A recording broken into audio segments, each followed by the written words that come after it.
What happens to people who are not loved by their own mother? Larry Ray spent his entire life trying to gain the approval of the woman who gave birth to him. Unfortunately, this pursuit led to a tragic outcome. Today's story is about a man who decided to form a cult around his own name. Whether a difficult childhood was the reason for this, or whether he still wanted to prove something to his mother, is unknown. In this story, the lives of several people would never be the same again. Lawrence, or Larry Ray, was born in 1959 in Brooklyn, New York. Then his younger brother Carl joined the family. Larry's parents divorced almost immediately after the birth of their second child, and the boys moved in with their maternal grandparents. Larry's childhood was terrible. At the ages of 6 and 7, he was abused by his grandfather. His grandmother knew what was going on, but acted as if it were normal and did not try to stop her husband. Instead, she physically and verbally abused Larry with a whip at the slightest offense. This was not the only punishment for the young boy. Larry didn't even have a bed. He was forced to sleep on the wooden floor.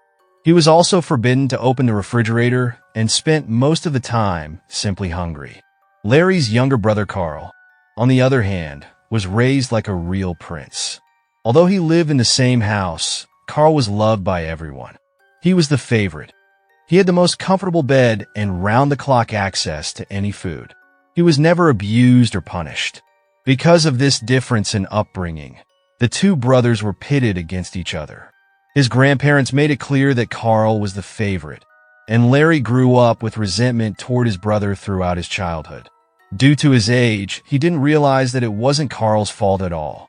Larry's mother knew very well what was happening to her children, but did nothing about it.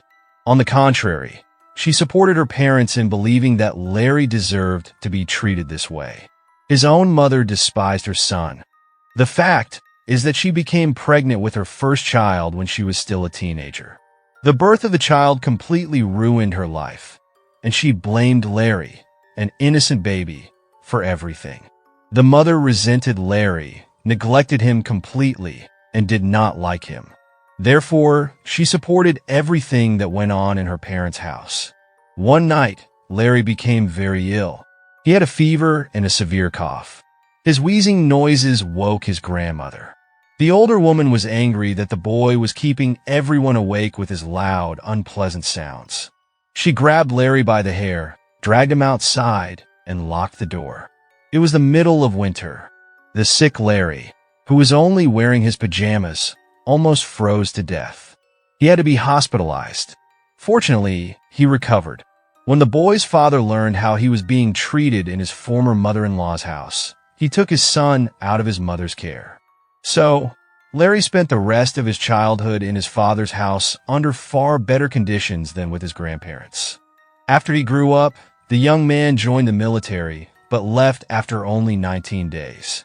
However, he continued to maintain contacts with prominent military figures, including Marine General Charles Pittman and retired Marine Commandant General James L. Jones. At the age of 19, he committed an act that indicated a terrible childhood had not gone unrewarded. For whatever reasons, he returned to his heartless mother. He wanted to live by her side and had tried all his life to gain the love and approval of this woman. Everything Larry did in his adult life was an attempt to impress his mother. Without a college education, Larry somehow found a job as a stockbroker on Wall Street. A difficult childhood taught him to find a way out of every situation. It was a really decent job that was very well paid.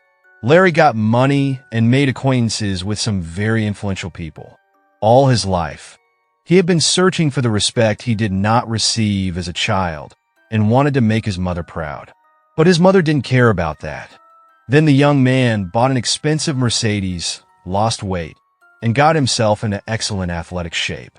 But even here, his mother was not impressed by the successes of her firstborn and tried to downplay all his achievements. Instead of talking about his accomplishments, she praised Carl and saw Larry only as a competitor. All these problems with his mother and attempts to gain respect played an important role in the further life of the young man. At the age of almost 30, Ray settled down and started his own family. He met a woman named Teresa, who became his partner. They had two beautiful daughters, Talia and Ava. When Larry had children, his career began to develop rapidly.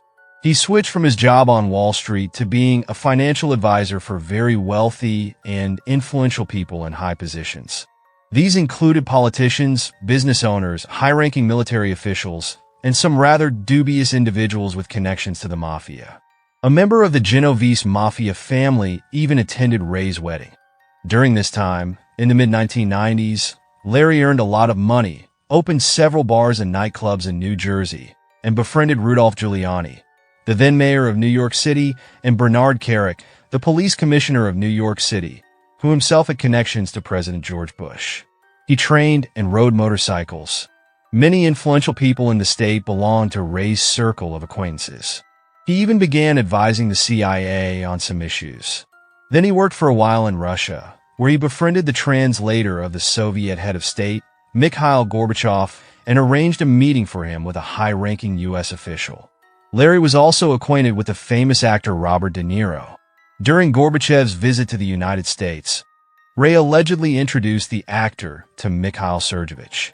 How did it happen that the boy who grew up in such circumstances could achieve something in this life? How did he manage to get into some of the most influential positions in the world? How could Larry work as a financial advisor without a proper education? There are no answers to these questions, but all this characterized Ray, who could speak so smoothly that people believed him.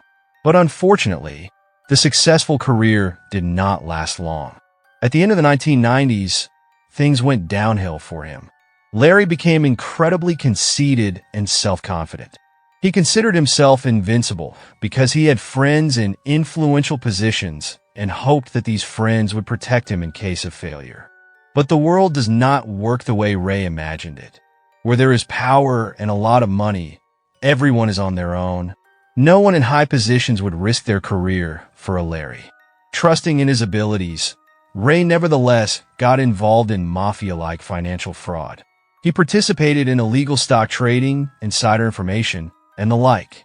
At some point, that was no longer enough, and he decided to become an FBI informant. That is, Larry worked for both sides simultaneously. He did business with the mafia and, while making a lot of money, informed the FBI about the activities of criminal groups. Only in the intelligence department, he provided false information. But even here, Ray tried to gain advantages. He complained to the management that, as an informant, he began to be threatened by members of the mafia. The FBI installed a $10,000 security system in Larry's house. He hoped to protect himself in case members of the criminal organization found out because he was allegedly leaking information. Larry's arrogance was simply unbelievable. He got away with it, but he had miscalculated and his plan didn't work. When it became known that Ray was playing for both sides, he was immediately arrested. Naturally, Larry panicked and turned to his influential friends and politicians, the police commissioner and other government officials, to ask them to vouch for him. But all the important people immediately turned away because they did not want to ruin their own reputation through dubious friends. Finally, Larry was forced to make a deal. He did not go to prison, but received only 5 years of probation. But his life and reputation were ruined by his criminal record. Ray was especially angry with his friend Bernard Kerik, the police commissioner who did not intervene and prevent his arrest. Larry's problems were not over yet. His family life could not be described as happy either. During all this time, Ray cheated on his wife. He had an old girlfriend whom he had kept with him for years, and to top it off, he offered his girlfriend to colleagues, politicians, and influential people as payment for favors. Larry had complete control over her life and monitored her every move.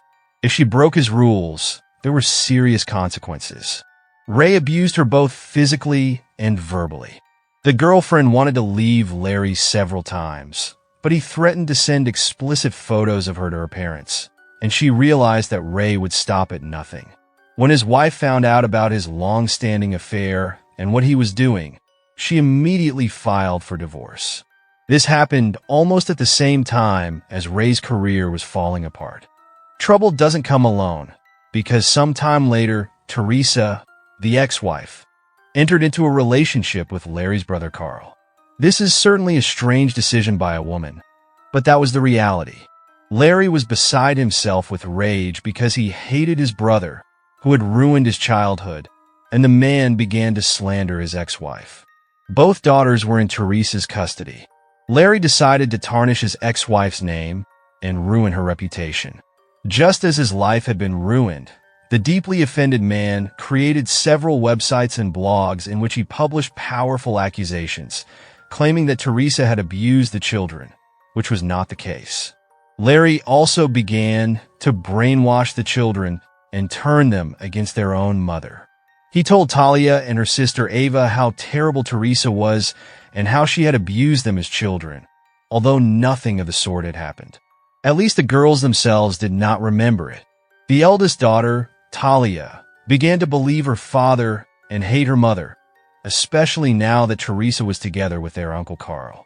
Larry Ray was one of the most experienced and skilled manipulators the world has ever seen.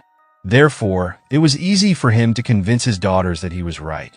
When Talia told her mother that she did not like the affair with Uncle Carl, Teresa reacted with an emotional slap. This explosive reaction of the woman served to make her children believe their father's stories. As a result, Talia became completely disillusioned with her mother and fell under Larry's influence, which he used to regain custody of the children. When Larry came one day to his ex-wife's house to pick up the girls, he seized upon a word that Teresa had accidentally said and began to beat her in front of their daughters. The woman was so frightened that she immediately called the police. When the police officers arrived, Larry managed to twist the situation so skillfully that it looked as if Teresa had insulted and hit him, and not the other way around. The man played the role of the victim very convincingly, and to make matters worse, Talia, his eldest daughter, supported his words. She was 15 years old at the time. The girl told the police officers that her mother had not only hit her father, but also her and her sister. An investigation was then launched, and Larry was temporarily granted custody of both girls. That was exactly what he wanted. In the following weeks, while investigations were ongoing, further lies and accusations were raised against Teresa. Talia accused her mother of physical abuse and harassment. She went so far as to slander her aunt and cousin. However, the facts showed that these accusations were false. The investigators also spoke with the younger daughter, Ava, and learned that the mother had never laid a finger on her children or hurt them. Ray had taught his daughters what to tell the authorities to accuse their mother of unworthy behavior. Finally, the police realized that it was manipulation on Larry's part and an attempt to mislead the authorities to obtain custody of the girls. Ray's whole story was nonsense. Therefore, he was ordered to return the children to Teresa's full custody. But Larry refused. Technically, this was considered kidnapping, since the man was on probation. His refusal to return the daughters to their mother was punished with a 6-month prison sentence. The younger Ava returned to her mother, but the older Talia did not like Teresa and believed the lies her father told her so much that she refused to return. She was in college at the time and lived in a dormitory. It was the year 2010. Larry was in and out of prison. Once, he attacked his girlfriend and pressed his hand over her mouth and nose, causing her breathing problems. Another time, he violated the conditions of his probation by simply failing to report to the police station. In 2010, Ray had just been released from custody and was on the verge of reuniting with his loyal daughter Talia, who was then a college student. At that time, the girl was studying at Sarah Lawrence College, which was located on the outskirts of New York. Humanities and arts were primarily studied there. During her first year at the institution, Talia found many friends with whom she was very open and on whose support she could fully rely. Talia was the leader of her group, and the other students listened to her. The girl loved to talk about her father, Larry Ray. At every opportunity, she started talking about him. According to Talia, Larry was the most wonderful father in the whole world. He worked on Wall Street, associated with many influential people, and was currently in prison on false charges. Talia's friends were really impressed because the girl praised Larry as a kind of Superman. She told them, under great secrecy, that the government had framed her father because he knew too much. Talia tried to portray him as a man who stood above the highest ranks. In the fall of 2010, the girl moved into her second year and, along with a group of friends, moved into a dormitory on campus. Just at that time, Talia received a call from her father from prison, informing her that he was about to be released and urgently needed a place to stay. The girl, who adored her father, immediately offered him the dormitory. She convinced Larry that they had enough rooms and that her friends would have no objection to his presence. Of course, it was a rather strange decision for a parent to live in a dormitory with his daughter and a bunch of other college students, but Larry didn't seem to be embarrassed in the slightest. Talia's roommates also had nothing against it. They were interested in getting to know such a prominent person as Larry Ray, as his daughter portrayed him. Besides, they thought it was only temporary. Larry was released from prison and moved into the dormitory where Talia and all her friends lived. He felt comfortable enough to stay on the couch in the common room. The dormitory was a 2-story building with several rooms housing 8 students. There were 4 girls, Talia, Isabella, Claudia, and Juliana, and 4 young men, Santos, Gabe, Max, and Dan. They were all 19 years old. Ray had no intention of moving out of the dormitory because there he found a grateful audience that listened to his stories from morning till night. The man eagerly told the students what an amazing person he was, that he had worked with the government and the CIA, that he had been a negotiator between the Russian and American governments, and that he had been instrumental in organizing meetings between the 2 nations. The students were impressed by what a powerful man lived with them and slept on the couch in the common living room. In addition to his evening self-glorification, Ray cooked meals for the students and cleaned the dormitory. It seemed as if he did it out of pure kindness and did not ask for payment for this care. But Ray did not do all this out of pure kindness. He was creating the conditions for fulfilling his greatest dream. Larry wanted to gain the students' trust, obligate them, and then manipulate them in the worst possible way. As soon as the man crossed the threshold of the dormitory, he began his intellectual games with people who had just become adults, and these games had devastating consequences. All the students were fascinated by Talia's father and his incredible stories and followed every word he said while he filled their heads with lies. Larry told them that the government was after him and that his life was in danger. That's why they had put him in prison. The fact is that after his cooperation with the CIA, Ray knew many secrets about the catastrophe of September 11th, when 2 airplanes flew into the World Trade Center and killed many people. There are many theories about this, and Larry used one of them to confuse the students. And now he was being hunted to silence him forever. Allegedly, Larry had been observed several times being followed, and once a man in a passing car had shot at him, but missed. Ray remembered Police Commissioner Bernard Carrick, who did not want to intervene when he was arrested, and decided to blame him for all his problems. He told the students that Bernard was his friend and had now turned into an enemy and wanted to kill him. Then Larry brought in the governor of New York and even President George Bush, who supposedly all wanted Larry dead because he knew their secrets. Ray's imagination was limitless, and he talked so much nonsense that any reasonable person would have doubted the accuracy of his words. But these were students who were not interested in politics and affairs of the state. They had heard the big names and felt respect for Larry. Of course, Ray lied, but only to gain trust and admiration in the eyes of the young people. In addition, the man showed the students pictures of himself in frames with various famous personalities, although the representatives of politics and business in reality did not know who was standing behind them. Larry is a man who is able to infiltrate the most influential circles, spot the camera, and then secretly stand up to get into the picture. Talia, who had been subjected to complete brainwashing by her father, supported him in everything.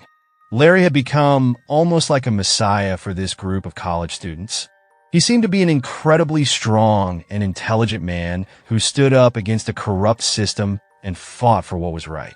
When the stories about Larry himself were over, he continued to gather the students daily in the common living room and gave them lectures on things like truth and justice, the nature of the universe, the sun, the stars, the planets, religions, and the like.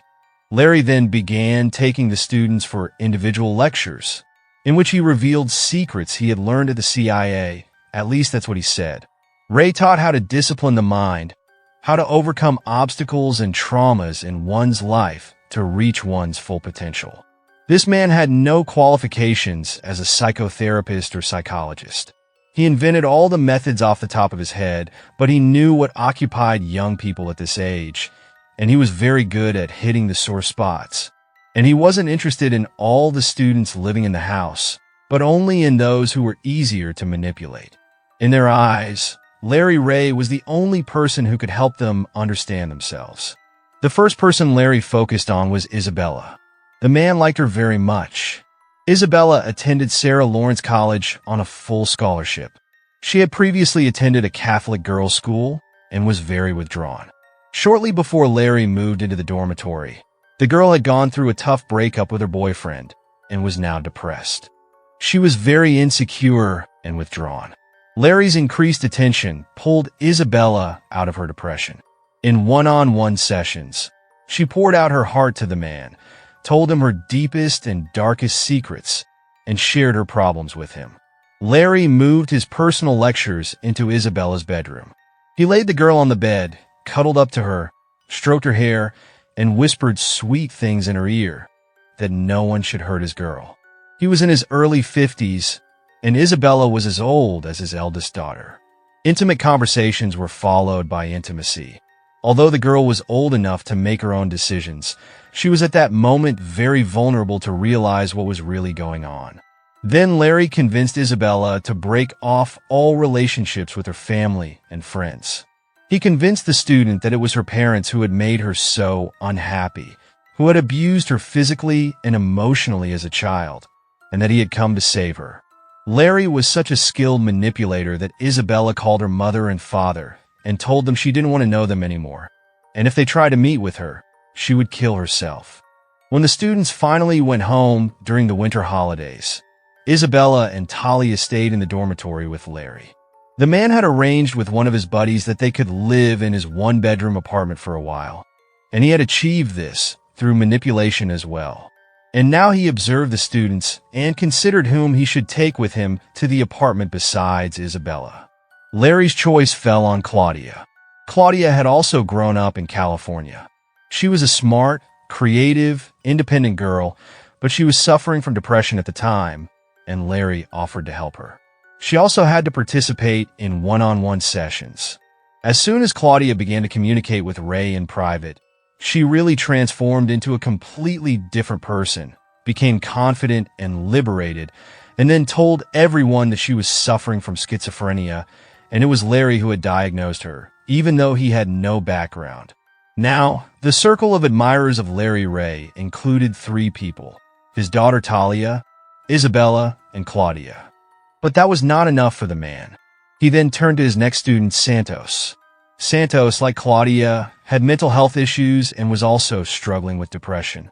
When he saw how positively Larry was affecting his roommates, he also began one-on-one sessions with the man. Not even a week later, the young man began to pour out his heart to Ray and show him his weaknesses.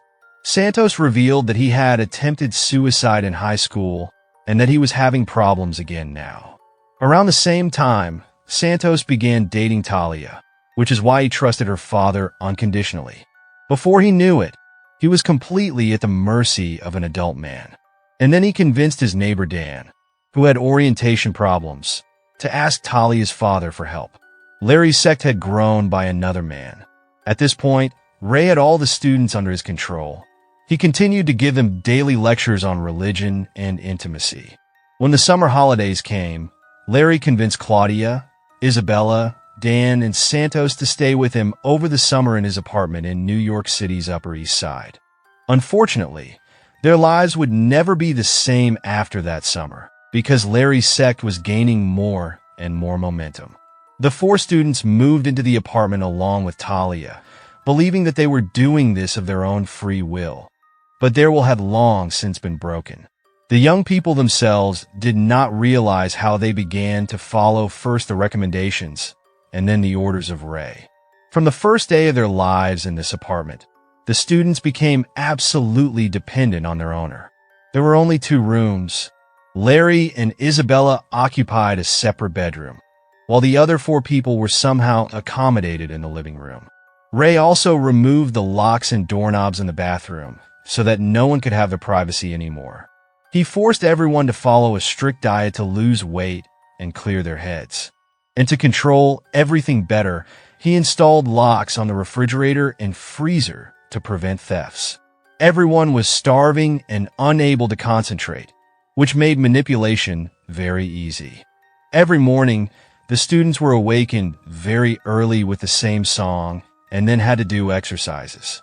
It was more like a military training camp, and Larry said he had been in the army and knew everything about life in the military. The only thing he forgot to mention was that he had only been in service for 19 days. Then he had the 5 students sit for hours in his lectures about all kinds of nonsense. Larry loved the sound of his own voice and could talk long and tirelessly about the most diverse topics. To suppress the young people's will, Larry began to drug them with illegal substances.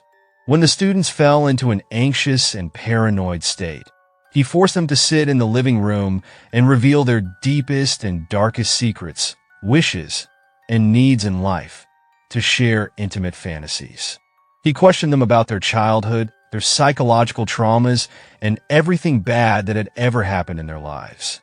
Larry managed to convince the students that everything was due to their parents. He invented traumas from their childhood and injected them so deeply into their minds that they really began to believe that it had actually happened to them once. The result of this psychological processing was a complete withdrawal from contact with their relatives. When the summer ended, the students did not return to campus.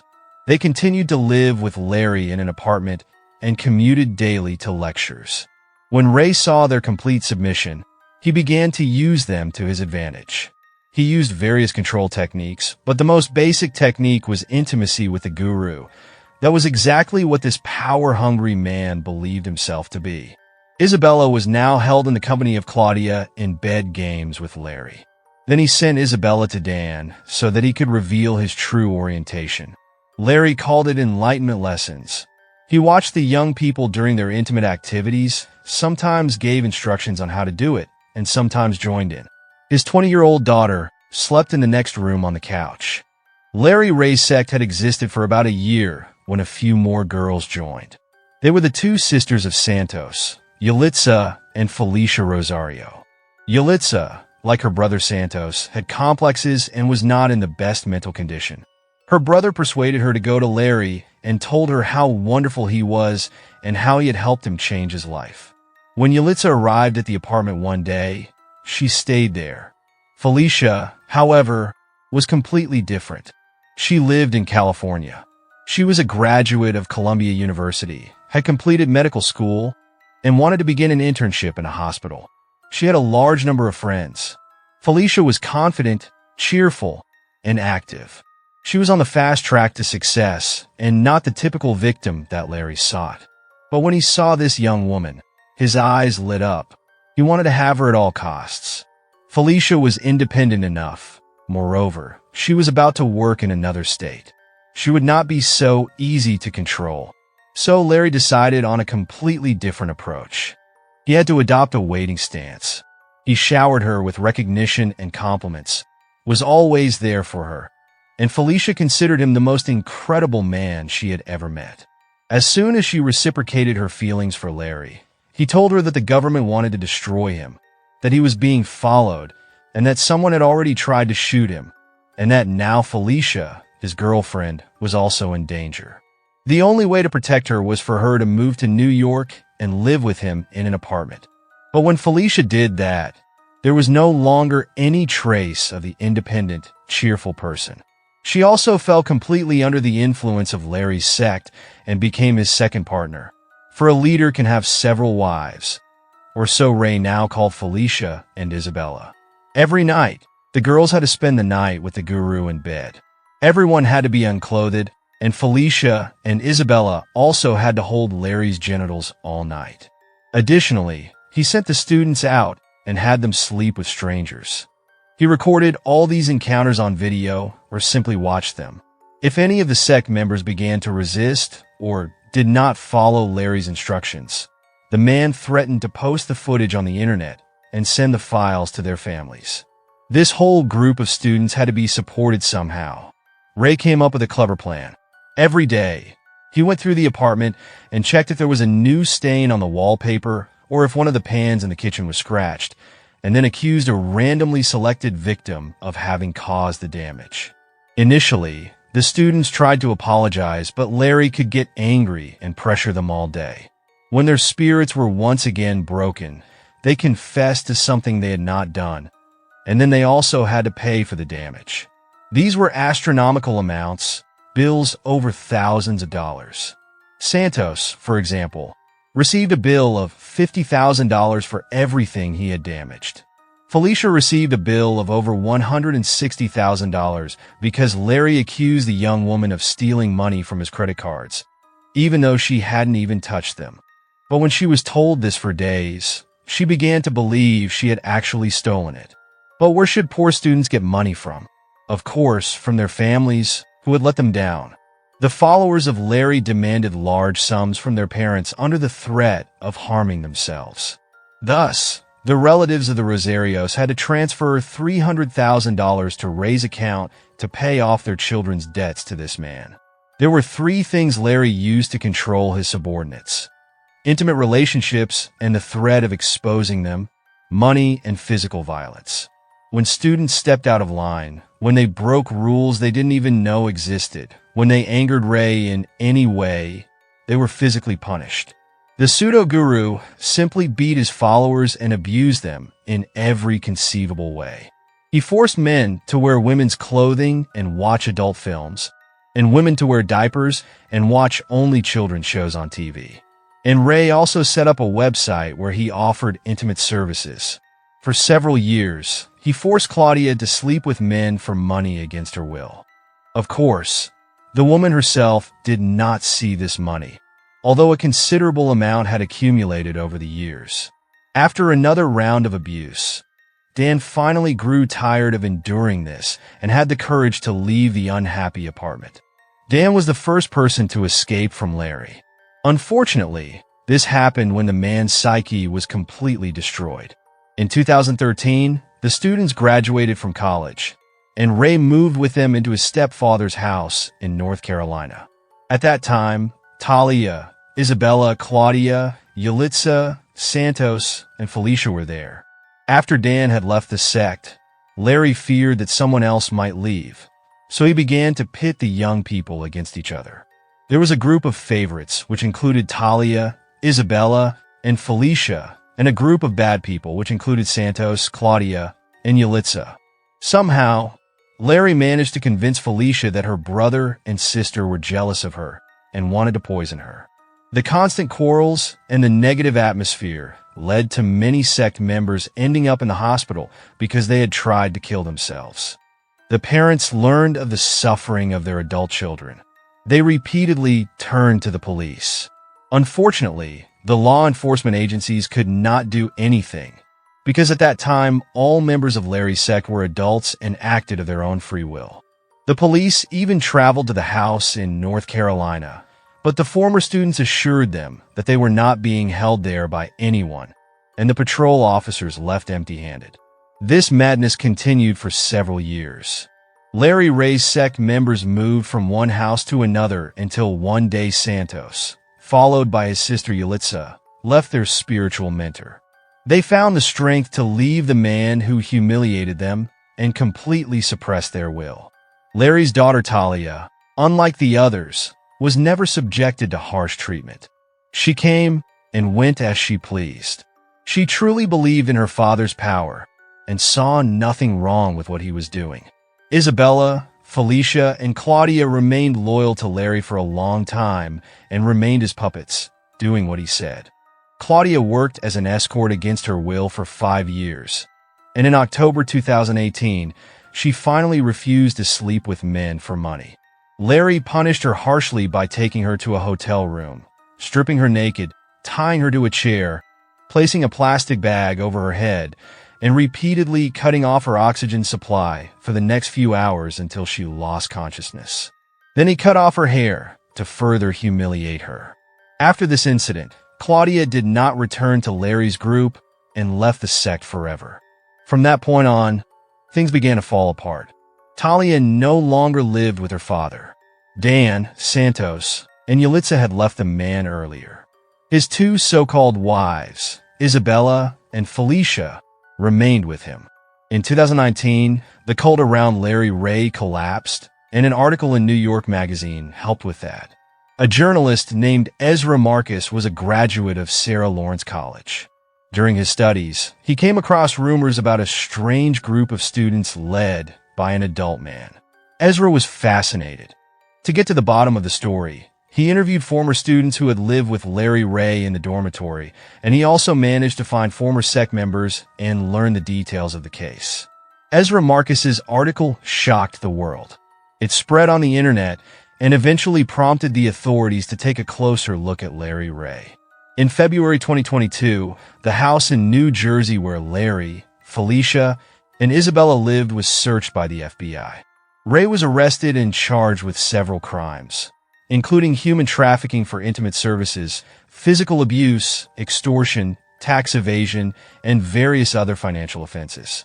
Although Larry was taken into custody, Isabella and Felicia continued to believe in his innocence and remained loyal to him. Only some time later did Felicia begin to understand what was really going on. She had to rethink her whole life, and Isabella preferred to be an accomplice rather than testify against Ray. In February 2023, Larry and Isabella were put on trial. By that time, all the details of the sect had been revealed. Many of the former members testified against Larry. Some videos were also released.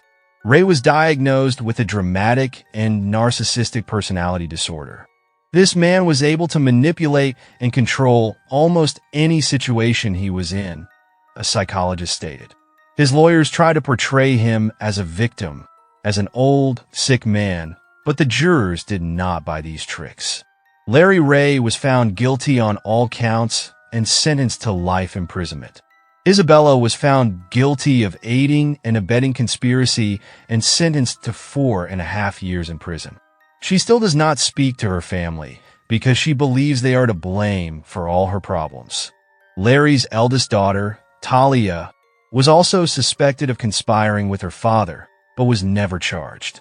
Since then, she has completely disappeared from the scene. No one knows where she is, and nothing more is known about her. The former sect members had to rebuild their shattered psyches, and that was very difficult. Thanks to their parents and psychologists, they managed to overcome some problems, but unfortunately, their lives will never be the same again. Thank you for watching, and take care of yourselves.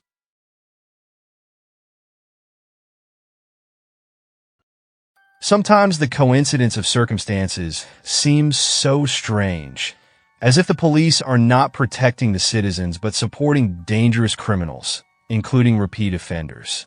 How else can one explain the story of today's criminal? At the beginning of 1976, in La Grange, a small town in the state of Illinois, USA, there lived a girl named Pamela Maurer. She was a 16-year-old teenager. She lived with her parents in a suburb. The girl was one of 4 children in the family. Pamela had a completely normal childhood in a loving family on a farm, surrounded by nature and loved ones. A warm relationship developed among the children. They spent their free time together, went for walks in the area, and went canoeing. She was described as a shy and quiet girl. In new social settings, she was usually silent, but it was worth getting to know her better because Pamela revealed her best qualities. She was friendly, had a good sense of humor, and was intelligent. Today, one would describe her as an introvert, but that did not prevent her from being friendly and very positive. According to her parents, there were never any problems with her. She was the quietest and most obedient of all the couple's children. Even during her teenage years, when she should have been rebellious, she was much calmer than many other teenagers. Pamela always avoided bad company, never hung out with unruly kids. She was the kind of child from whom one expected the least trouble, problems, and certainly not the horrors that befell her. In 1976, Pamela was in her final year of high school. She handled the curriculum well, often went out with friends, and had fun. It was the same on a Monday in January when the 16-year-old met with her friends in a neighboring house after school, which was not far from her parents' property. Similar meetings took place almost daily. The teenagers chatted and watched TV together. Toward the end of the evening, Pamela told her friends that she would go to the store to get a lemonade. Considering the time, she wanted to go to the local laundromat where there was a vending machine or to a nearby McDonald's, but she didn't say where she was going. In any case, it wouldn't take longer than 10 minutes because both shops were not far away. The student left the house around 9:45 p.m. and intended to return soon, as she had promised to be back with her parents by 10 p.m. However, the girl was delayed. Around 10 p.m., the other teenagers began to worry because it was curfew. All shops were closed, and she should have long been on her way home. Unfortunately, there were no mobile phones at that time, so none of her friends could quickly reach her to find out why she was late. Instead, the friends called her home, where her parents told them that she had not yet arrived. At the same time, the mother and father thought that their daughter was at a friend's house. Given the time, they were worried, especially since they knew the temperament of the teenager. Pamela was neither inclined to run away from home nor to make spontaneous decisions without perhaps telling her family about it. But her mother and father pulled themselves together. They decided to wait a little longer and not to spread panic immediately. The parents hoped that the girl would soon appear and give an explanation for her lateness. After all, they lived in a quiet small town where there had never been a crime, so they believed in the best. Her mother and father went outside, looked around, and waited for her on the porch. But even after 11 p.m., Pamela was still not there. Then the parents called the teenagers in the house where she had been that evening. It turned out that the girl had still not returned since she had gone to the store. It had been over an hour. The parents left the other older children alone at home, grabbed a few friends of their missing daughter, and began searching the local streets by car. Naturally, they were particularly interested in the McDonald's and the laundromat that her friends had told them about. They went there and asked if the girl had had a lemonade there. Unfortunately, they could neither find the missing girl nor any trace of her. They drove around the entire neighborhood, called all of their daughter's acquaintances, but no one had seen the missing girl. It was as if she had vanished. On the same day, shortly before midnight, Pamela's mother went to the police. The woman reported the disappearance of the 16-year-old. Despite the seriousness of the situation, which the parents were aware of, the police officers were skeptical. It was a teenager who was out with friends, which made the officers skeptical. They believed the girl had gone on a drinking spree, had lost track of time, and would return later. Although the mother assured them that Pamela was always very calm and responsible and could not be late for curfew, the policemen did not listen to the woman. They all believed that Pamela had simply run away from home and insisted that the student would soon return home. The officers insisted that it would be better for the mother to go home and wait for her daughter there. While they were driving around the city, Pamela might already be back and they would be wasting their time. But the mother had the feeling that something bad had happened to her daughter, but no one wanted to listen to her. To reassure the worried parents, the local police sent several men to patrol the streets. They drove through the neighborhood and searched, but found nothing. Pamela's parents, of course, did not find their daughter at home either. Her siblings had no idea where the missing girl could have gone. She hadn't told them anything about her plans. All the teenagers' belongings were still there, confirming their worst fears. It was winter, and the area often had heavy snowfalls. Outside, it was very cold and often windy. If a girl, for example, fell and found no shelter, she could freeze to death. But even that was not the frightening part. The mere fact that she had disappeared seemed suspicious. The mother feared that violence had been done to her. We did not have to wait long for news. On January 13th of the same year, A road worker was on the country road. On the roadside, he saw a suspicious object, which upon closer inspection turned out to be a woman's handbag. Behind it lay the body of a girl. The worker was shocked and reported the gruesome find to the police. When the police officers arrived at the crime scene, they found an ID in her jacket. It was Pamela Maurer.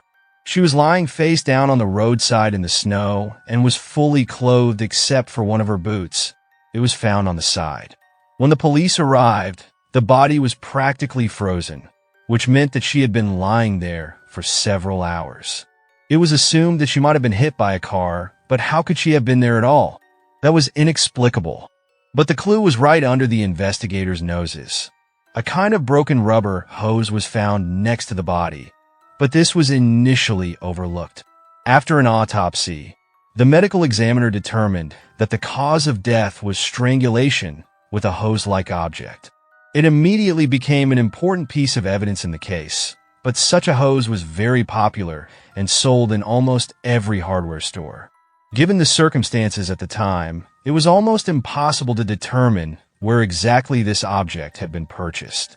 According to the medical examiner, death occurred between 10 p.m. and midnight. This suggests that the high school student was attacked at the very moment when she left the house alone to get a lemonade. There were also signs of sexual assault on the body. The car accident had nothing to do with it. She was apparently attacked, raped, then strangled, and left on the roadside. After this finding, the police initiated a formal murder investigation. The big problem was the fact that the crime scene had been disturbed. In the snow, it was almost impossible to recognize the footprints of the real perpetrator. Initially, all footprints were disregarded, as it was assumed that the girl had been hit by a car. Moreover, it was the 70s when modern forensic techniques and DNA analyses were still comparable to science fiction. In fact, the police had no material to work with. Law enforcement authorities had no choice but to look for the likely perpetrator in the immediate vicinity of the victim. The person who found the body was questioned and released. Pamela's boyfriend was questioned, a young man named L, who denied any involvement in the murder. It turned out that he was not in the company of the teenagers that evening, as his mother did not let him go to the meeting. He had spent the whole evening at home doing his homework. The woman confirmed this. Although her words seemed to be solid confirmation of his innocence, the investigators did not rule this out due to lack of other leads and decided to get to know the young man better. It was not excluded that the mother was covering for the perpetrator, and suspicion intensified after the high school student requested a lawyer. At this point, it seemed unusual that he was no longer cooperating with the authorities, especially since it was about his girlfriend. He was closely watched for some time. Eventually, the man was removed from the list of suspects. He was clearly not involved in Pamela's murder. The police checked one of Pamela's acquaintances after another. All were gradually excluded. They began checking sex offenders who might have been in the city or even in the state at the time, but they were also ruled out. The public became actively involved in this work because rumors about the student's murder spread like wildfire. Every day, people who were not indifferent contacted the police station and gave various tips. One of these tips was an anonymous hint that the police should take a closer look at the 29-year-old B. According to the witness, he heard the young man talking in a local bar where he confessed to killing Pamela. The man actually seemed to be a suitable candidate. He had a long criminal record. Moreover, he worked at a gas station. It was located near the laundromat where the girl had gotten a lemonade. The same gas station had a maintenance department and a small counter with household goods. Among the goods were exactly the hoses with which the teenager had been strangled. When the young man was arrested, he pleaded not guilty and emphasized that he did not know who Pamela was. He had not committed serious crimes and had no previous convictions for sexual assaults. But the investigations revealed that he fit the crime against Pamela. The suspect agreed to take a lie detector test. Michael passed it easily, but he was not removed from the list of suspects. The accuracy of the lie detector is not very high. It does not provide a 100% guarantee of his innocence. Nevertheless, there were no valid reasons for an arrest, and the young man was released. All investigative approaches ran into the sand. All calls to the station and tips led to a dead end. Finally, the police had to go back to work. All this was a heavy blow for the Maurer family. Not only did the death of the girl remain unavenged, but a criminal who was capable of such a brutal murder was still at large. Unfortunately, law enforcement authorities had no choice but to hide the Pamela Maurer case in the archives until better times came. This situation lasted for decades until a turning point came in the year 2000. At that time, there was a technological breakthrough in forensic science, and innovative DNA testing methods were developed. Finally, the police got to the bottom of Pamela's murder. It was decided that the technical possibilities now would allow a new look at the circumstances of the brutal massacre of the schoolgirl. Given the time frame, the investigators did not have much material to examine. This included the clothing the deceased was wearing at the time of the rape and murder, as well as a hose that was presumably the murder weapon. The most important physical evidence were the DNA samples of the murderer that might have been left behind. It worked. Clear traces were found on Pamela's clothing. The authorities now had in hand a profile of the man who had raped and murdered the teenager. But despite all hopes, after a comparison with a database of already known criminals, there was not a single match. The collected material was even compared with the main suspect in this case, Michael Boss. Although he was already dead at the time of the comparison, he was checked. Even with the main suspect from the 70s, there was no match with the DNA profile. Despite all hope, the case again ended in a dead end.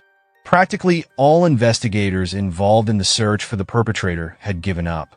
But not Chris Loudon. When Pamela died, he was, by his own account, the same age as her. He vividly remembers the fear that gripped him and the panic that prevailed in the community. The incident had settled in his heart for the rest of his life. Chris enrolled in the police academy, worked at the station, and hoped all these years to contribute to solving Pamela's case. He was angry that the perpetrator could get away unpunished again and swore to solve the case. Investigator Chris Loudon began working on the case in March 2019. By this time, 43 years had passed since the violent death of the teenager. Together with several other investigators, he decided to apply a new method called DNA phenotyping. With this technology, a portrait of the probable owner of the genetic material can be created. To realize this idea, law enforcement authorities turned to the Parabon Laboratory, which works in this area. After analyzing the material, the company's employees found that the suspected murderer had green eyes. This information alone was already important, as only 2% of the U.S. population have eyes of this color. In addition, a probable portrait of the owner of the DNA sample was created. With the help of genetic genealogy, the lab began to create a family tree of the perpetrator. And in this way, several people could be identified who were related to the owner of the DNA sample. It could be calculated that the murderer most likely had the surname Lindahl. The investigators then searched for men who lived in DuPage County in 1976. They managed to find two brothers with the surname Lindahl, one of whom actually had green eyes. Of the two, he was the younger. His name was Bruce. A photo of this man was found. He actually had a great resemblance to the image from the DNA phenotyping. Moreover, Bruce Lindahl lived in the area at the time of Pamela's disappearance. Bruce Lindahl was born on January 29, 1953, in the city of St. Charles, not far from the place where Pamela was raped and murdered. At the time of the crime, he was 23 years old, 7 years older than his victim. According to the memories of his acquaintances and classmates, he was already considered extremely aggressive and tried to stay away. In his school days, Bruce was known for scaring girls and behaving inappropriately towards them. One of the women contacted was acquainted with Bruce in her youth. She recalled a rather creepy incident. The name of the witness was Terry Cooper. She had once confronted Pamela's probable murderer at a bowling alley. He had insisted that she ride home with his car, as his car was already in the parking lot. Naturally, the girl refused. However, when she went to the parking lot and tried to start her car, it wouldn't start for a long time. All the while, Bruce stood by her side and urged her to ride in his car. It seemed as if he could barely contain his anger. Eventually, Terry managed to start the engine, which only fueled Lindahl's anger even more. Fortunately, this time there were no injuries, but the girl later remembered that Bruce insisted on persuading her to ride with him. He followed her. Terry is still convinced that Bruce deliberately did something to her car back, then to prevent her from starting the engine. After learning of his alleged connection to Pamela's murder, she was even more frightened. She realized that she too could have become a victim of a violent man. Apart from the incident with Terry, there was another strange incident. The older brother got into an argument with the 20-year-old Bruce when he caught him trying to force a strange girl into his car. He freed the victim, whereupon Lindahl Jr. became furious. Bruce attacked them both. The girl was able to escape, but the brother was less fortunate. The maladjusted man inflicted such injuries on his older brother that his face had to be stitched 11 times. When the police heard about these stories, they were sure that it was an unstable person who could not accept no. It became clear why the DNA did not show up in the databases of police and intelligence agencies. Bruce had never come under serious suspicion. His DNA was not in the system. A complete investigation of the man's background was necessary. After an argument with his brother, he went to college. Here, Bruce managed to obtain a degree in electromechanics. The man got a job as an electrician, then changed jobs several times, which did not prevent him from continuing his criminal past. In the next years, he was repeatedly arrested for various minor offenses, such as possession of illegal substances. Nevertheless, the notorious criminal managed to escape imprisonment every time and get away with small fines. While reviewing Bruce's biography, the investigators found that he was a dangerous repeat offender who had raped several women by March 1979. It became known that he had lured the 20-year-old Annette Lazar to his house under the pretext of selling substances. Instead of carrying out the deal, he attacked her with a pistol and raped her. By a miracle, the victim was able to escape. Annette immediately turned to the police, but since she was a drug addict, her report was ignored. Moreover, Bruce was renting a room at that time in the house of a good friend of his who turned out to be a policeman. Probably, the acquaintance with this man helped him avoid trouble with the law. Nevertheless, Bruce's violent character kept showing. Sometime later, he was stopped on the street by patrol officers. They wanted to carry out a normal check, but to their surprise, they found a girl unconscious inside the car. She was bleeding from the head. To the officers' questions, Bruce said he had picked up the injured woman and was taking her to the hospital. Although the medical facility was in the other direction, the young man gave a quite plausible explanation for the incident. He said he had been at a party with the girl. She had had a few drinks too many, had fallen, and hit her head. They believed him. Bruce was released without bothering to check his story. The girl was never found and may even have been murdered. Other girls were found. They all claimed that Bruce had forced them at gunpoint into intimate relationships or threatened to kill himself. He had drugged them with illegal substances, then undressed them and taken Polaroid photos. Usually, they were minors. The most shocking case associated with Bruce occurred 4 years after Pamela's death, in June 1980, in the parking lot of a shopping center in Aurora, Illinois. He attacked Deborah Toller. Bruce approached her in the parking lot and complained that he could not start his car's engine. The young man asked to sit in the driver's seat and step on the gas. Deborah was accompanied by a friend, and they felt safe. In those days, there was hardly any talk about crime, and it seemed as if nothing bad happened in their area. So the girls agreed to help the stranger, which was a fatal mistake. Before the eyes of her friend, as soon as the girls approached, Bruce pushed the frightened Deborah into his car and drove off with her to an unknown location. He took the terrified Deborah to his house, used some ropes tied like a collar to drag her into the house like a dog. Here, Bruce held the hostage and repeatedly raped her before the victim managed to escape. After escaping, the captive went directly to the police and reported the kidnapping and rape. giving them his address and car.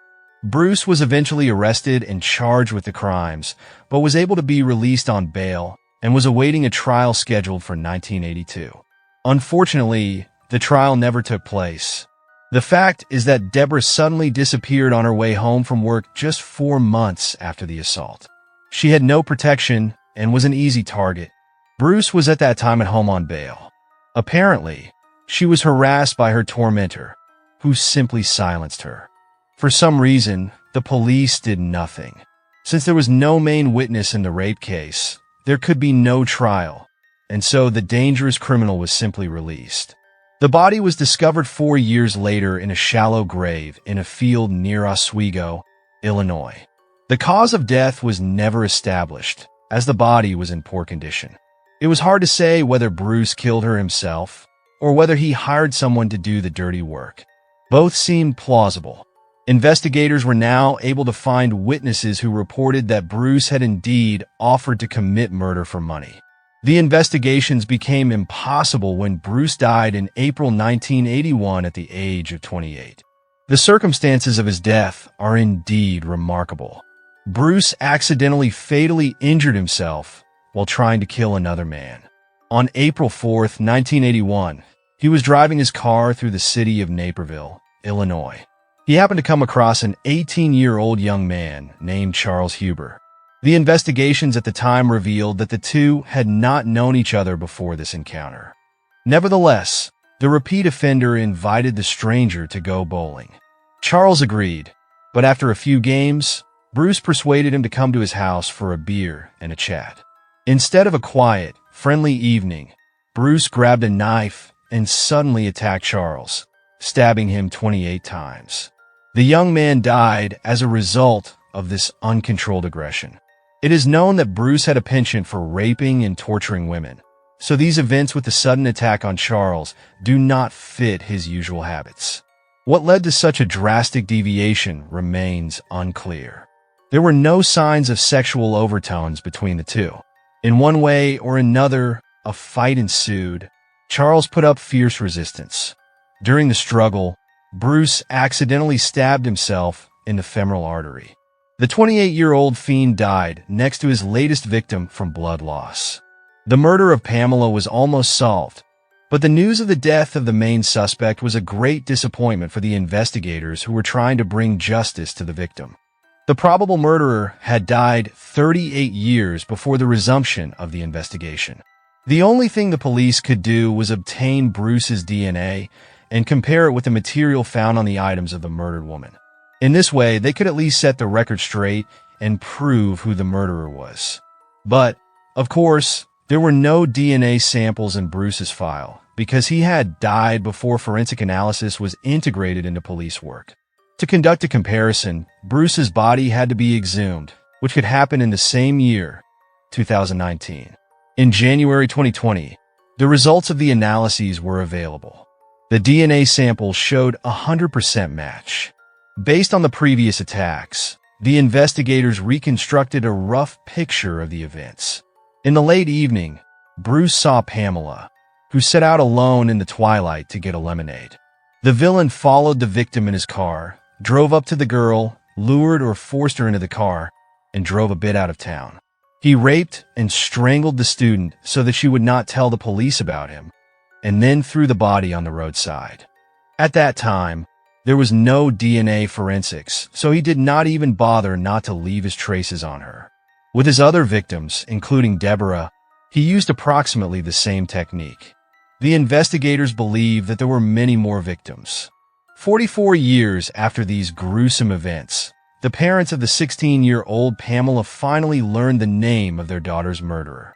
Of course, this was a small comfort in light of the fact that he can never be punished for his evil deed. But the work of law enforcement was not yet finished. Obviously, it was a serial rapist or even a murderer who could have further victims. The investigators began searching the archives of unsolved cases with similar crimes. One of his victims could have been a 16-year-old girl named Deborah McCall, who was a high school student at the time of her disappearance. On November 5th of the 70s, she left school and went home but has not been seen since. It was suspected that she could have been one of the victims. There were many similarities with Pamela Maurer. Both were the same type, attended the same school, lived in the same neighborhood where Bruce was active. Photos of the young Deborah were found in the murderer's house. This was a clear confirmation of his involvement. Unfortunately, the girl's body was never found. There is no evidence against the perpetrator, and the only person who could point to it with certainty is no longer alive. It is very likely that Bruce will be held responsible for at least 4 murders. The police found numerous photos of other frightened, underage, naked girls who were taken with a Polaroid camera during captivity. These pictures were found in a shoebox in Bruce's apartment, and now the police are trying to find out if any of these girls are victims of an unsolved crime. There is progress in this direction. Some of the girls are indeed no longer alive. Others are missing, but there are still no clues. The police continue to receive reports of Bruce's involvement in other crimes. In the meantime, more than 75 women have come forward stating that they were raped by him. Fortunately, they survived but were severely injured and traumatized. Most of them stated that he stalked them in shopping centers, then raped and filmed them. The investigations against him are not yet completed. Thanks for watching and take care of yourselves.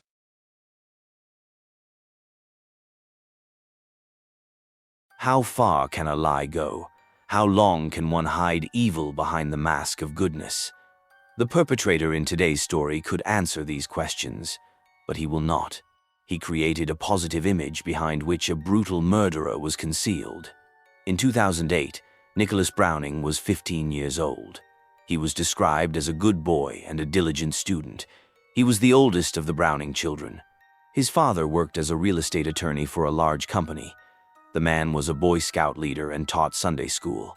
He had a successful career, was respected, and well known in the community. The mother was a housewife, a kind and modest woman. Nicholas had 2 younger brothers who were 11 and 13 years old in 2011. The entire family lived in a house in the small town of Cockeysville, Maryland, USA, with about 20,000 inhabitants. It was a quiet, peaceful place where no one would expect a bloody tragedy of this scale. Nicholas was an excellent student and a Boy Scout attending high school. He was a tall, handsome young man, a member of the school's golf and lacrosse teams, and he had high hopes for the future. Many believed he had a bright life ahead of him. From the outside, the family's life seemed happy until a terrible tragedy occurred. On the afternoon of February 2, 2008, his parents were out with Nick in the family car. They dropped Nicholas off at a friend's house, where the boys were to spend the night. The teenagers planned to watch movies and play computer games. Nicholas got out of the car, and so did Taylor Tewksbury and Alexander Smith. All the boys were 15 years old. This was the last time the Browning family would be seen alive. The next morning, Nick, Taylor, and Alexander, who had spent the night at Ryan's house, were supposed to go home. Nicholas's parents had promised to pick him up in the morning, but they were late. He tried calling to find out what was going on, but the Brownings ignored all calls. The teenagers then decided to go to the mall with Ryan's father. After shopping, they took Nick home. On the way, he repeatedly called and texted his mother and father, but got no response. When they arrived at Nicholas's house, they immediately noticed the family car in the driveway, but the house was quiet. When the Browning son opened the door and went inside, he immediately understood why. A horrifying sight awaited him. The entire family had been shot. His 45-year-old father, John Browning, his 40-year-old mother, Tammy, and his 2 younger brothers, 13-year-old Gregory and 11-year-old Benjamin, were dead. Nicholas turned to Ryan's father, who was still standing outside. The man called emergency services and reported what had happened. Police officers arrived promptly.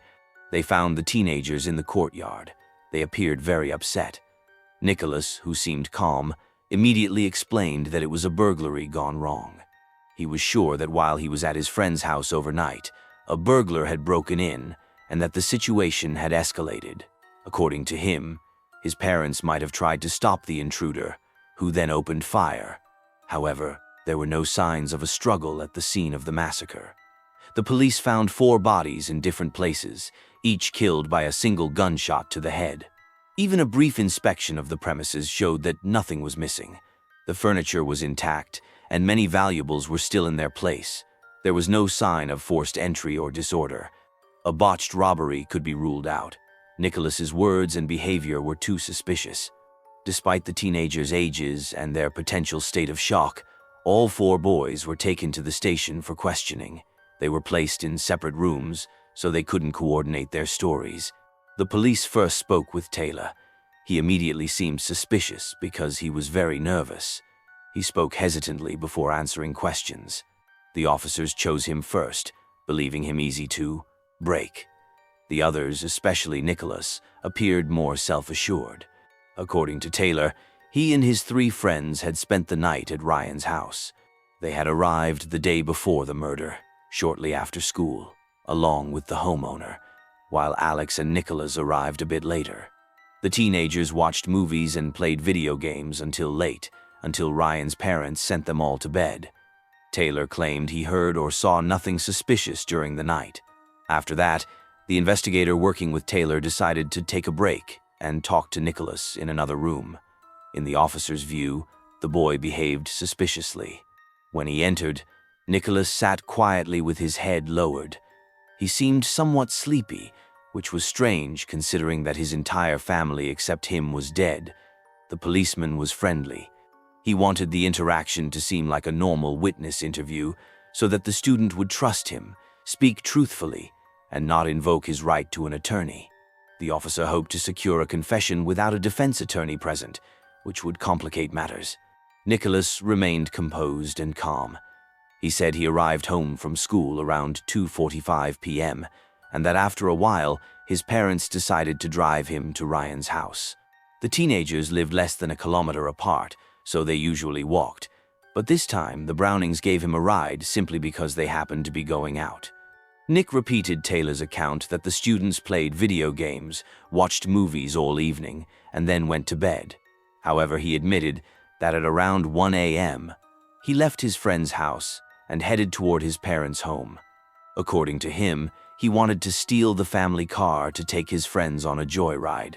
His parents were not to find out about it. When he got to his house, he saw that the light in his parents' bedroom was on. At that moment, he was already in the car. He lay down on the backseat floor so he would not be seen. Nick worried that opening the car had made noise and alerted his parents. He did not want a reprimand from his strict father, so he stayed hidden. He planned to wait until the family settled and went to bed, as he didn't want to steal the car openly and cause even more trouble. Nick lay in the car for a while and fell asleep. He supposed that was when the shooting happened, and he simply didn't hear it. He woke up later and drove away. According to the medical examiner's report, the attack on the family took place around midnight, and everyone in the house was killed. All were taken by surprise. The first shot was fired at close range into John's head. The father was sleeping on the couch downstairs. Apparently, Tammy Browning and her 2 sons were asleep upstairs and were also shot in their sleep. The police believed Nicholas was involved in the massacre. Obviously, he wasn't telling them everything. Investigators found it odd that he had hidden in the family car instead of going back directly to Ryan's house. Moreover, he was the only survivor, meaning he must have been at the crime scene at the time of the shooting. According to Nick, however, he had heard nothing, which did not help his case. His statement that the light had been on was also suspicious because it was off when the police arrived. Given his claim of a robbery, it was unclear why burglars would turn a light on to steal and then turn it off again. Criminals usually don't bother. The suspect had no answers for these questions. The officers then spoke with Ryan. According to Ryan, he had dozed off and woke up around midnight. He noted that Nick was no longer in the house at that time. Investigators thus found a time discrepancy, suggesting that the teenagers were lying. Nick said he left at 1 a.m. Because of this discrepancy, investigators questioned Taylor again. He stated that Nicholas was indeed not in Ryan's house around midnight. When confronted with the other statements, he immediately changed his story, now claiming that his friend was still there at midnight. Taylor was noticeably more nervous and did not want to implicate his friend by telling the truth. The officer managed to calm him down, and Taylor said that after Nick left, he went straight to bed. Taylor knew his friend wanted to steal his parents' car and go for a drive, but he did not suggest that Nick was stuck there or attacked the family. Investigators spoke to Nicholas again and confronted him with his friend's new statements. The teenager now claimed he left his friend's house around 1 a.m. to get his car. He changed his story once more and said the light had always been on, and when he woke up, it was off. This meant the burglars, already in the house when he arrived, must have done it. In light of this, his attempt to hide in the car seemed absurd, as he could have simply driven off or waited by the roadside until the light went out. Nick continued to insist he had fallen asleep in the car, but how could he not have heard 4 gunshots? This time, he clarified that he woke up due to a phone call from his friend Alex at around 5 a.m. Instead of returning to his parents' house, he went back to his friend's home without the car. In reality, Alex broke all patterns. He reported that Nick had not left the house that night, but after hearing the other's statements, he too changed his story. Alex now said that Nicholas left the house at 11:45 p.m., but claimed he fell asleep at midnight and did not wake until 5 a.m.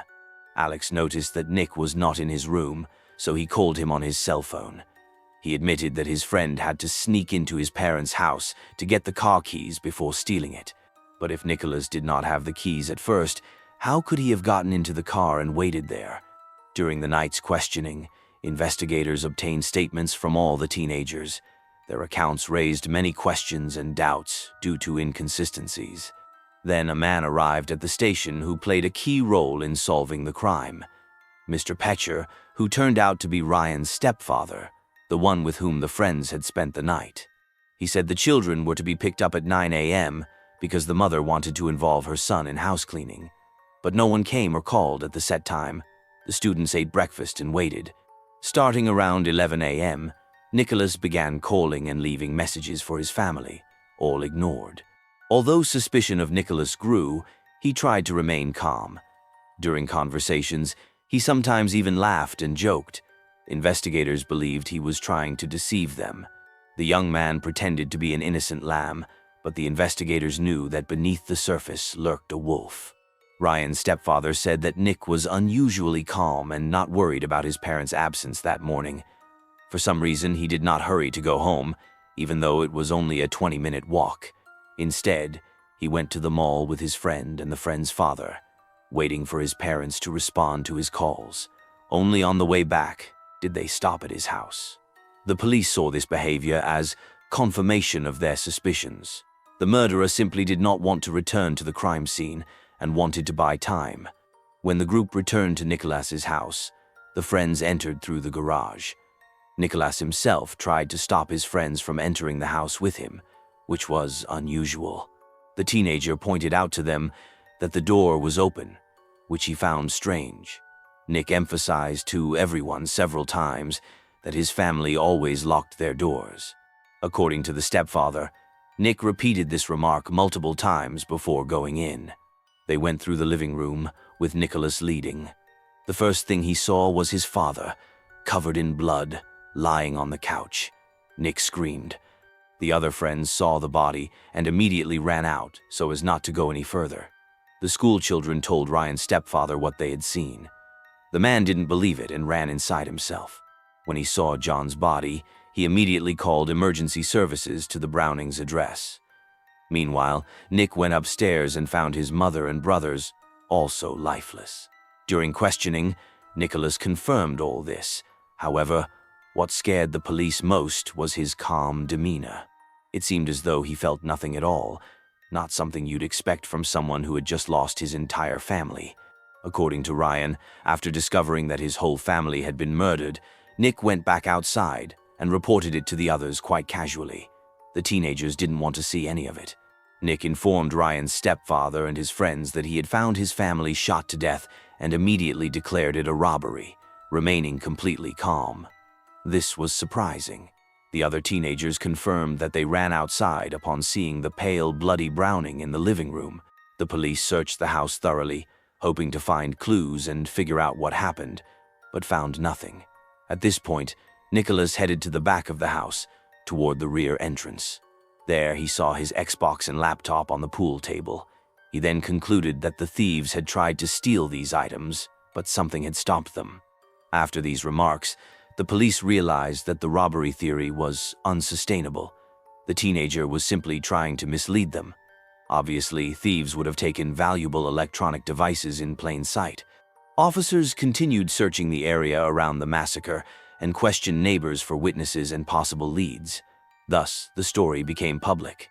People were shocked and tried to understand what had happened to the Brownings. Later, while trying to justify himself, Nick admitted that the car keys had been in his jacket pocket the entire time.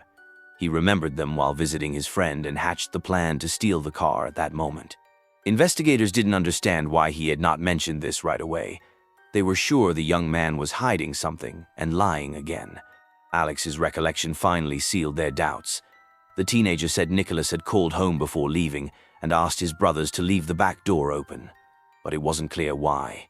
After that, investigators had no doubt that the teenager was guilty of killing those closest to him. Nick told investigators that his father owned 2 firearms and had taken him hunting several times, so he knew how to handle rifles and pistols. Furthermore, friends of the suspect said he had multiple conflicts with his father, who had caught him drinking alcohol. Nicholas himself believed that a neighbor named Bobby, who used illegal substances and had repeatedly clashed with the law, could have committed such a bloody act. The investigators, however, saw this only as an attempt to shift blame and divert suspicion. There was no evidence against Bobby, and he had a solid alibi. When the investigators publicly declared Nicholas the main suspect, the teenager became visibly nervous, insisting on his innocence.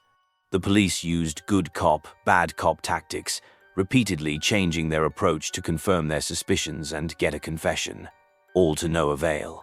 By this time, forensic examiners discovered that a 9mm pistol was missing from the father's locker. According to them, a similar weapon had been used to kill the family. The investigators wanted to know where the young man had hidden the murder weapon. The interrogation lasted about 6 hours. Even when asked repeatedly, Nick stuck to his claim of innocence. The police pressed him again and again. The longer it lasted, the more his story changed.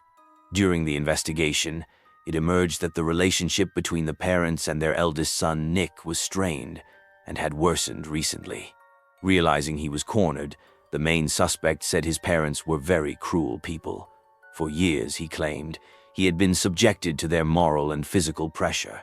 During the interrogation, Nicholas repeatedly asked if, instead of life imprisonment, he could hope for forced treatment in a psychiatric facility. The investigators avoided answering, but this suspicious interest worked against him. He was obviously aware of his guilt and hoped there was a chance to reduce his sentence. He still believed the jury would accept the story he had told the investigators. At the end of the interrogation, there was sufficient evidence against Nick, but no clear motive. According to his friends, Nick had argued with his father shortly before the murders. Eventually, he described several incidents in which his father was rude to him and even physically attacked him. In the fall, their relationship had worsened significantly. One reason was that the boy had previously stolen the family car and been caught. This put him on probation and affected him negatively. His behavior got worse, which didn't please his parents. The father was strict and tried to discipline his son. Nicholas claimed that on the very day he went to his friends, things reached a critical point because his father had beaten him again in the morning for trivial reasons. The police suspected that the beating had been provoked by the teenager's disobedience. According to his friends, he was going through puberty, displaying a rebellious streak that naturally met with parental resistance. Tensions rose especially after his father caught him drinking multiple times. Nicholas justified himself by saying that he drank to escape his problems. Several of Nick's relatives supported these statements, describing his father as rather strict, but they did not believe he would beat his son without reason. In talks with classmates and those close to the suspect, the police found that the conditions for this massacre had been building long before the teenager decided to pull the trigger. It remained unclear why he killed his mother and brothers, who had done nothing to him. His friends from that fateful night confirmed that they had heard Nick make joking remarks multiple times about killing his family. He called his mother a dumb blonde, his father an abusive drunk, and said he hated them. No one took these words seriously. Many classmates had heard him say he couldn't stand his father's torment and moralizing anymore. Although many described Nick as a hard-working, quiet, and good-natured guy, his closest friends knew he had a dark side. Outside school, he often beat his younger brothers quite severely, stole alcohol from his father's bar, and took the car without permission. It also emerged that he bullied younger students and people with disabilities at school. It turned out that after the massacre, upon returning to his friend's house, Nicholas tried to organize a party at his own home for that afternoon. This would coincide with the discovery of the victims. Apparently, he wanted to divert suspicion from himself. While forensic experts were working at the Brownings' home, more and more teenagers arrived for the canceled party, shocked by the reason. Eventually, Nicholas began to talk. He confessed to killing his parents and younger brothers, but told a completely unbelievable story. He said that when he returned home during the sleepover, he snuck in and saw his father asleep on the sofa. Intense anger rose in him. Nick knew where the weapon was kept, took it, and then supposedly spent about half an hour thinking about what to do. He dared to see if anyone had woken, but apparently no one heard anything. They were all sleeping. But the teenager didn't stop there. The murderer then went upstairs, first shot his mother, then entered his brother's room and shot both of them. According to Nick's own words, he killed his brothers because they could have reported him to the police, as he had asked them the night before to leave the door open. That would have indicated premeditation. However, he emphasized that he killed each family member with a single shot to the head, as he did not want them to suffer. Nicholas led the police to where he had hidden the weapon. The murder weapon was found in a bush on the property. A ballistic test confirmed it was used in the killings, and DNA traces belonging to the suspect were found on the gun. Eventually, the juvenile offender was formally charged with 4 counts of first-degree murder. For many, the boy's image had been so positive that they wrote letters to the court asking for leniency. One such letter came from Nicholas's grandfather, who claimed the teenager had indeed been under physical and emotional pressure from his father for years. Some simply couldn't believe Nick was capable of such a thing. While awaiting trial, just 2 days before it began, Nick was in custody and had a phone conversation with a friend. Naturally, it was monitored. During the call, the teenager joked about escaping. He never showed remorse or seemed to recognize the extent of his guilt. At the hearing, however, things changed dramatically. At one point, Nicholas burst into tears and tearfully addressed his relatives, saying how sorry he was. The prosecution used this contrast to show the jury the defendant's duplicity. The defense attorney tried to paint a picture of a positive young man who could not possibly be a cold-blooded murderer. These conflicting portrayals were the most fascinating aspect of the hearings. The prosecution highlighted the teenager's cruel side, which he had tried so hard to hide, according to many witnesses. The defense tried equally hard to polish his image by pointing out his social standing, his involvement in the Boy Scouts, and his excellent academic record. During the sessions, Nicholas was so overwhelmed by his emotions that he couldn't read his apology speech. His lawyer read it for him. The words sounded eloquent. Yet that same evening, he spoke on the phone with his girlfriend Stephanie, angrily declaring that he hated her. One of the defendant's friends, Ryan, said that any alleged abuse didn't explain why Nicholas opened fire. He knew his friend as a decent guy who kept a cool head despite his father's constant pressure and punishment. Nor did it explain why he would kill his mother and younger brothers. According to this friend, the real motive might have been money. The family was well off and the parents had insurance. A staged robbery could have allowed him to claim a large inheritance. The teenager claimed to have been abused by both his father and his mother. He alleged not only John had pressured him, but also his mother morally oppressed him. No one believed the mother's cruelty. The Brownings were honorable, respectable people, and nobody who knew them ever noticed signs of abuse against Nicholas. Close family friends knew the teenager had recently become uncontrollable and increasingly violent and unpredictable, something both parents complained about. His feeble attempt to plead insanity was immediately dismissed. A psychiatric evaluation revealed no psychological abnormalities. He had no mental health issues in the past, no disorders, and no suicidal thoughts. At the same time, his lawyer insisted that Nick be placed in a psychiatric facility with a rehabilitation program for juvenile offenders. The defense believed none of the supposed motives sounded convincing. Even if money was involved, he wouldn't have access to it until adulthood. Moreover, Nicholas would have ended up in foster care, which, from his perspective, could be worse than living with his parents. A psychiatric assessment confirmed the teenager was mentally competent. In court, the lawyer could not claim mental impairment. Because such crimes are punishable by death under state law, Nick's life was at stake. However, he was too young to receive the death penalty. In January 2009, Nicholas made a deal with the prosecution. The 16-year-old murderer pleaded guilty to all charges. The court sentenced him to 4 life sentences, with 2 to be served consecutively. Due to his youthful age and the agreement, he can be released on parole after serving 23 years in 2031. The main condition for parole is good behavior. Nicholas Browning is currently incarcerated at the Cumberland Correctional Institution in Cumberland, Maryland. In 2014, he requested a review of his sentence, which was denied. Note that a lifer's parole in Maryland requires the governor's approval, which hasn't happened since 1994. This suggests the young offender will likely never experience freedom. In the summer of 2022, the now 30-year-old Nicholas filled out a questionnaire on a dating website and added photos of himself. He posted it intending to find people he could confide in. He boasted about his accomplishments while in prison. He not only finished school, but also earned a bachelor's degree, and is now working on an MBA. His questionnaire ended with the following words: "I've done my best to lead a somewhat normal life here. I've had the incredible luck of having friends who have taught me so much and shown me so much love. They helped me grow beyond the frightened, angry child I once was.